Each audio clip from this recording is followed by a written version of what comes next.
बिस्मिल्लाहिर्रहमानिर्रहीम, अस्सलाम वालेकुम। एक तरफ इमरान खान का तीसरा खत सामने आया है, दूसरी तरफ से आर्मी चीफ का जवाब भी आ गया है और गैर रस्मी गुफ्तगू के जरिए जवाब आया है किसी का कोई खत नहीं मिला, खत मिला भी तो नहीं पढ़ूंगा। आर्मी चीफ ने कहा है जी ना तो किसी का कोई खत आया है ना मुझे कोई मिला है, मिल भी गया तो मैं पढ़ूंगा नहीं। ना सिर्फ ये बल्कि उन्होंने कहा है कि इमरान खान का जो खत है ये एक चाल है, इसको एक चाल करार दिया है आर्मी चीफ ने। फिर कहा है आर्मी चीफ ने, आसिम मुनीर साहब ने, जनरल आसिम मुनीर ने, कि मुल्क बहुत अच्छे अंदाज से आगे बढ़ रहा है। ये आर्मी चीफ की गुफ्तगू है गैर रस्मी साफियों से और हम न्यूज़ पर इस हवाले से आसमा शराजी साहिबा ने बताया भी है, उन्होंने फ़ोन पर बताया इस हवाले से। अब कहा जा रहा है जी जनरल आसिम मुनीर की, army chief general Asim Munir की साफियों से गैर रस्मी गुफ्तगू है, मुझे कोई ख़त नहीं मिला, ख़त की बातें चालें हैं, अगर खत मिला भी तो नहीं पढ़ूंगा, वज़ीर आज़म को भिजवा दूंगा, मुल्क अच्छे अंदाज में आगे बढ़ रहा है। ये आर्मी चीफ की जी स्टेटमेंट सामने आई है, चैनल्स पे भी चल रही है, इसको शेयर भी किया जा रहा है। बाकी इमरान खान का खत जो तीसरा खत है उसके मंदरजात भी अब सामने आ गए हैं और ये जनाब एक्स पर पोस्ट भी कर दिए गए हैं, इमरान खान साहब का जो ऑफिशियल एक्स पर ट्विटर पर अकाउंट है उसके जरिए, और इसका उन्वान लिखा हुआ है साबिक़ वज़ीर आज़म इमरान खान का army chief general Asim Munir के नाम तीसरा खुला खत। ये है जी। इसमें फिर उन्होंने कहा है जी मैं अपनी ज़ात के लिए कोई डील नहीं मांग रहा, अपनी जमात के लिए कोई रियायत नहीं मांग रहा, बतौर साबिक़ वज़ीर आज़म मुहिब वतन पाकिस्तानी मुझे सिर्फ अपनी फ़ौज की साख और बहाली और वतन अज़ीज़ की मफाद मकसूद है। इस अमर के बावजूद ये फ़ौज दहशतगर्दी के खिलाफ जंग लड़ रही है और रोज़ाना शहादतें हो रही हैं, इस्टेब्लिशमेंट की पॉलिसी के बायस अवाम और फ़ौज के दरमियान हमआहंगी नहीं है। और फिर उन्होंने कहा जी बयानिया झूठा गलत बनाया जाता है, अदलिया तबाह हो गई है, इदारे तबाह हो गए हैं और आलमी बरादरी को भी मालूम है कि ये सब कुछ जो हो रहा है इसके पीछे कौन है, काले कानून बनाए जा रहे हैं, बदनामी हो रही है इदारे की। फिर उन्होंने तफसील बताई है धांधलीज़ा इंतखाबात किस तरह से हुए, पीछे काजी फाइसा का क्या किरदार था, उन्होंने किस तरह हमसे छीना इंतखाबी निशान, जमहूरियत का खात्मा हो चुका है मुल्क में, ना मीडिया आज़ाद है, कुछ भी नहीं बचा और 17 सीटें जिनको मिली थी उनको हुकूमत थमा दी गई। फिर ये कि जिन पर करप्शन के इतने इल्ज़ामात, इतने सबूत, वो 1100 रुपये की करप्शन उन्होंने ख़त्म करवाई, उन्हीं लोगों को लाकर बिठा दिया गया। तो मॉरल अथॉरिटी हो, अखलाकियात हो, तब मुल्क आगे बढ़ते हैं।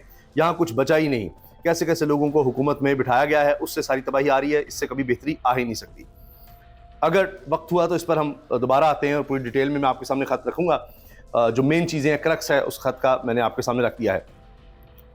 IMF मिशन का चीफ जस्टिस के बाद सुप्रीम कोर्ट बार एसोसिएशन से भी मुलाकात का फैसला। ज़राए के मुताबिक IMF मिशन ने इस सिलसिले में बज़रिया ईमेल सुप्रीम कोर्ट से राब्ता किया।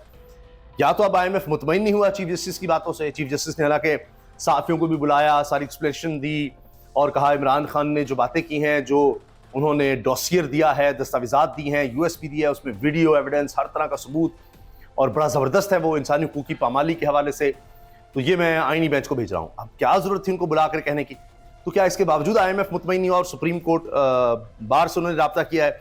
अगरचे सुप्रीम कोर्ट बार में इस वक्त ये नज़र आता है कि आज़म नज़ीर तारड़ साहब वज़ीर कानून हैं, उनके ग्रुप की मेजॉरिटी है, उनका होल्ड है एक तरह से, लेकिन जो सेक्रेटरी सुप्रीम कोर्ट बार हैं वो उनके खिलाफ नज़र आते हैं। और मतीउल्लाह जान साहब कहा है कि वो निडर आदमी है, अगर वो भी मौजूद हुआ तो कच्चा चिट्ठा खोल देगा इस वक्त क्या कर दिया गया अदलिया के साथ। बहरहाल अब सुप्रीम कोर्ट बार से भी और उनके नुमाइंदों से भी IMF मिशन मिलने का कह रहा है और जब चीफ जस्टिस को मिलना पड़ गया है तो ये कैसे हो सकता है कि सुप्रीम कोर्ट के जो ओहदेदारान हैं वो ना मिले। अब चीफ जस्टिस ना इधर के रहे ना उधर के रहे, अपने जजों को भी नाराज कर लिया और अब हुकूमत उनको और नीचा दिखा रही है और ज्यादा रुस्वा कर रही है। हुआ ये कि chief justice Islamabad high court की सीनियरिटी के मामले पर अब ठन गई है। अटॉर्नी जनरल का मौकिफ चीफ जस्टिस से बरक्स निकल रहा है। हकायक कहा जा रहा है जी सामने आ रहे हैं। चीफ जस्टिस याह्या अफरीदी के तहफ़्फ़ुज़ात से मुत्तफिक नहीं, हाई कोर्ट के जज का ट्रांसफर आर्जी नहीं होता अटॉर्नी जनरल मंसूर अवान। लेकिन मसला ये है कि अटॉर्नी जनरल का तहरीरी तौर पर जुडिशल कमीशन में अपनाया गया मौकिफ सामने आया है। चीफ जस्टिस पाकिस्तान याह्या अफरीदी ने सहाफ़ियों से मुलाकात में कहा था कि इस्लामाबाद हाई कोर्ट के 5 जजेस की सीनियरिटी लिस्ट में जस्टिस सरफराज डोगर का नाम नहीं होना चाहिए था, जो कि अब कायम मुकाम इस्लामाबाद हाई कोर्ट के चीफ जस्टिस बन गए हैं। तो चीफ जस्टिस पाकिस्तान ने सहाफियों से मुलाकात में यह भी कहा था कि अटॉर्नी जनरल ने मेरे मौकिफ की तायद की थी। यानी अटॉर्नी जनरल जो हुकूमत का नुमाइंदा है मंसूर अवान, उसके बारे में चीफ जस्टिस ने कहा कि वो तो मेरे से मुत्तफिक था। अब अटॉर्नी जनरल जो है वो तहरीरी तौर पर कह रहे हैं जी मैं तो इसके खिलाफ रखता हूँ। तो वो झूठा करार दे रहे हैं चीफ जस्टिस को, आप अंदाजा लगाइए। अटॉर्नी जनरल मंसूर अवान ने और बात कही थी और तहरीरी तौर पर भी मौक़िफ़ जमा कराया और इसके मिनट्स भी जारी किए जाएंगे। ले जी, ये कहा जा रहा है कि जी जो सीनियरिटी है वो ना चेंज होती है, जज जो ट्रांसफ़र होता है उसी सीनियरिटी पर होगा, चीफ जस्टिस गलत कह रहे हैं और ये कोई सीनियरिटी लिस्ट जो ऊपर नीचे आमिर फारूक ने जो कहा ठीक कहा, कोई नए हलफ की ज़रूरत भी नहीं है। खैर वो तो चीफ जस्टिस भी कहते हैं नए हलफ की ज़रूरत नहीं है, जहाँ से उठा के जहाँ मर्जी जिसको लगा दो। अब ये किसी पटवारी या किसी तहसीलदार से ज़्यादा किसी जज की औकात नहीं होनी चाहिए, जब चाहा उसको ट्रांसफ़र कर दिया, जब चाहा जहाँ मर्जी ले जाए।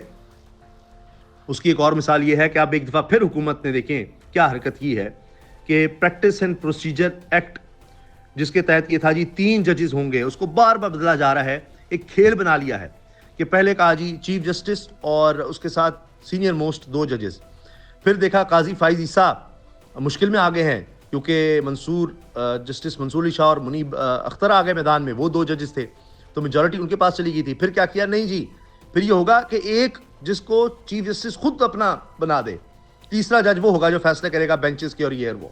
और अब आप देखिए चूंकि जस्टिस मंसूर सीनियर मोस्ट थे, उन्होंने फिर भी होना था प्रैक्टिस एंड प्रोसीजर कमेटी में, तो अब उनका खात्मा करने के लिए ये किया गया है कि उस एक्ट को ही खत्म कर दिया गया है। अब chief justice all in all होगा।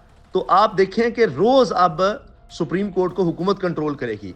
कितना वाज़ेह तौर पर ये सब कुछ नजर आ रहा है, लोगों की आंखों में धूल झोंकने की कोशिश की जा रही है। हम तो पहले कह रहे थे कि इदारा तबाह कर दिया गया, अब कभी प्रैक्टिस एंड प्रोसीजर एक्ट आ रहा है, कभी खत्म हो रहा है, कभी इसमें तब्दीली हो रही है, ये जज नहीं होगा, फलां जज नहीं होगा, मर्जी के जज लगाए जा रहे हैं, मर्जी की सीनियरिटी चलाई जा रही है, मर्जी के जजों को इधर से उधर लगाया जा रहा है, हर चीज तबाह बर्बाद करके रखती। इमरान खान की हिदायत पर पीटीआई से निकाले गए शेर अफजल मरवत ने खामोशी तोड़ दी है। उन्होंने पूरी तफसील भी बयान कर दिया। वो कह रहे हैं मैं मुख्तलिफ चैनल्स पर जाऊंगा, मैं डिसिप्लिन का पाबंद नहीं रहा, अब तो मैं जाकर खुलकर बात कर सकता हूँ।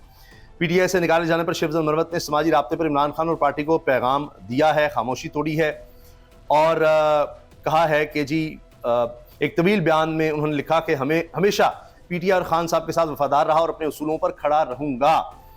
मुझे हालिया फैसले से सख्त दुख हुआ, ऐसा महसूस होता है कि फैसला उन अफराद ने कराया जिन्होंने मुझे पार्टी में कबूल ही नहीं किया। ताहम मैंने कभी जाती तनाज़ात में पढ़ने की कोशिश नहीं की और पार्टी के अंदर किसी ग्रुप की बजाय हमेशा इमरान खान के विजन के साथ खड़ा हुआ। उन्होंने एक्सप्लेनेशन दिया और अब लगता है मीडिया में आकर भी वो शायद खुलकर बोलें और मुमकिन है कि फिर उनको ज़रा ठंडा किया जाए, क्योंकि इमरान खान से गंडापुर की मुलाकात हुई है और शेर अफजल मरवत से मुतल्लिक भी अहम गुफ्तगू हुई है। कोई कह रहा है 1.5 घंटे मुलाकात जारी रही है, कोई कह रहा है जी 3 घंटे तक की मुलाकात हुई है। अडयाला जेल में इमरान खान से मुलाकात के लिए पार्टी से वाबस्ता दीगर अफराद भी अडयाला जेल पहुंचे हैं। इसमें यह बात भी बड़ी अहम है कि अली बिन गंडापुर वो शख्सियत है जो कह रहे हैं कि जी 99% काम हो चुका था, मामला तय हो चुके थे और अब मैं ब्लैक एंड व्हाइट में चीजें ले आया हूँ। तो 1.5 से अगर 3 घंटे मुलाकात है तो उसमें वो ब्लैक एंड व्हाइट वाली चीजें भी होंगी। उसमें ज़ाहिर है कहा जा रहा है कि जी शेर अफजल मरवत की भी बात हुई है। जुमेरात का दिन बानी चेयरमैन पीटीआई इमरान खान से मुलाकात का रोज़ है। इस सिलसिले में वज़ीर आला खैबर पख्तूनख्वा के अलावा पार्टी से वाबस्ता दीगर अफराद से भी मुलाकात हुई। अडयाला जेल पहुंचे और अली बिन गंडापुर के अलावा सूबाई वज़ीर खैबर पख्तूनख्वा सुहेल अफरीदी, हलीम आदिल शेख, ब्रिगेडियर रिटायर्ड मुसद्दिक अब्बासी, सिमाबिया ताहिर, साबिक deputy speaker KP assembly Mushtaq Ghani और सूबाई वज़ीर तैमूर झगड़ा शामिल थे। 2 घंटे तवील मुलाकात हुई अली बिन गंडापुर की। उसके बाद अली बिन गंडापुर प्रोटोकॉल समेत यहाँ से चले गए और मुख्तलिफ अमूर पर स्वाबी जल्द से पार्टी और दीगर सियासी अमूर पर बात हुई है। शेर अफजल मरवत के हवाले से कहा जा रहा है जी उस पर भी बात हुई है और ये कहा गया था उनसे असम्बली से भी इस्तीफ़ा मांगा जाएगा। तो अब शेर अफजल मरवत ने तो कहा है कि उन्हें दुख हुआ है लेकिन वो हमेशा इमरान खान के वफादार रहेंगे। अब देखते हैं कि ये लड़ाई किस तरफ जाती है। ये वो मनाज़िर हैं जब अली बिन गंडापुर इमरान खान से मिलने के बाद ये रवाना हुए हैं वहाँ से अडयाला जेल से। ये वो मनाज़िर हैं जी। अच्छा, अब आ जाए सलमान कुमार राजा साहब पर। शेर अफजल मरवत की पार्टी से बेदखली में मेरा अमल दखल नहीं है, ये पार्टी का अंदरूनी फैसला है, मैं इस बारे में बात नहीं करना चाहता। ये तमाम अमल बानी पीटीआई ने पार्टी से नज़्म व ज़ब्त के लिए किया है और ये उनका फैसला है, मैं क्या कर सकता हूँ।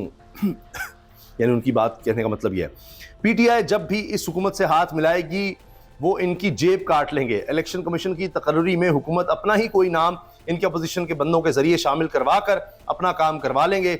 जिस तरह पहले भी इन्होंने सीईसी को यानी चीफ इलेक्शन कमिश्नर को पीटीआई से ही नामजद करवाया। इसलिए पीटीआई को हुकूमत से किसी मामले में शामिल नहीं होना चाहिए। सीनियर सियासतदान मोहम्मद अली दुरानी साहब ने मशवरा दिया है और अपोजिशन को इकट्ठा करने में इनका भी किरदार वैसे तो सामने आया। ये बात जो मैं आपसे अर्ज कर रहा था, मतीउल्लाह जान साहब ने लिखा है कि any meeting or discussion of the IMF with Supreme Court Bar Association will be incomplete without presence of bar's elected secretary Salman Mansoor. Advocate, he is strong dissenting voice in the Bar Association. ये तो इख्तलाफ रखते हैं और भरपूर तरीके से आवाज़ उठाते हैं। अब देखते हैं कि ये मुलाकात में होते हैं और हकीकत खोलते हैं क्या होता है, तो ये भी बड़ा अहम होगा। अच्छा, इसके साथ जनाब अब जो बातें कही जा रही हैं कि इमरान खान तो फिर ख़त लिख रहे हैं, जबकि आर्मी चीफ कह रहे हैं ना मैं ख़त पढ़ूंगा, और ये जो ख़त है ये तो महज सिर्फ़ और सिर्फ इसलिए है कि एक चाल है या चीज़ों को उलझाने की कोशिश है, इसके अलावा कुछ नहीं है।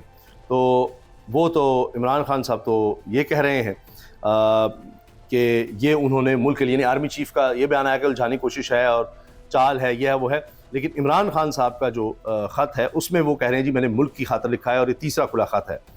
और कुछ बातें जो बाहर नहीं प्रॉपर तरीके से बताई गई थी अब उन्होंने वो भी जाहिर कर दी हैं। जिस तरह मैंने जिक्र किया, इसमें उन्होंने धांधली का वो भी बताया, हमारे साथ क्या क्या होता रहा, फिर आलमी फोरम, फिर पतन की रिपोर्ट का इन्होंने हवाला दिया, फिर कहा तरजीहात की गलत समत सारी दुनिया आगे जा रही है, स्ट्रक्चरल रिफॉर्म्स हो रहे हैं, इदारों की मजबूती, कानून की हुक्मरानी, इक़्तिसादी तरक्की, आमदन में इजाफा, अखराजात में कमी, बढ़ती आबादी के साथ रोज़गार के मौके पैदा करना, समाजी तहफ़्फ़ुज़, अमन मान, मुल्क में नई सरमाकारी लाना शामिल है।